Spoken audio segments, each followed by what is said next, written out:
I have the great pleasure to be joined by the man who led the ticket in District 3, an old friend of mine, Donnie Blackmon. Known Donnie since Mama taught him in the 5th grade, back there sometime in the dim, dark, distant past.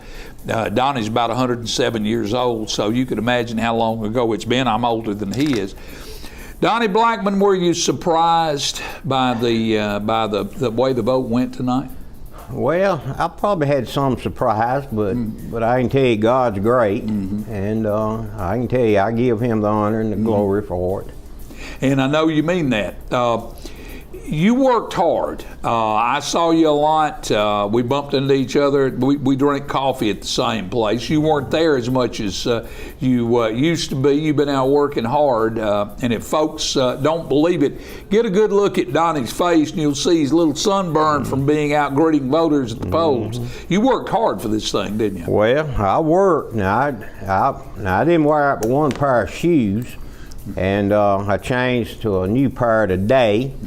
And but you know, and if you'll let me say this, I just want you to know, and I told somebody today, if the Lord blesses me and I get to be in there, you might get the first squalling councilman you've ever had, because when something really touches me, then and I forgot to take my cell phone out, by the way. That's okay. But I want you to know that I appreciate everybody that voted for me, and I cherish every single one of those votes.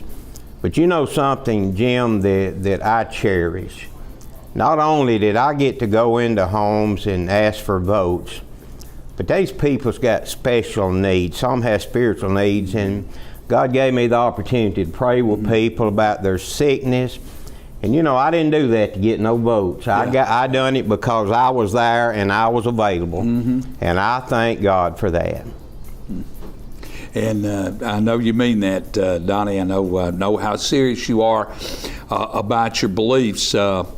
I know Donnie's one of Donnie's proudest things that he does. He's involved with a home for children up in Walker County, right on the border with Marion County, and we talk about that often because when he told me the name of the town, I could tell him exactly where it was because we used to pass through it going to Grandma's house at Christmas time. So I knew all about that. But you know, it's I've got a lot of friends that were in this.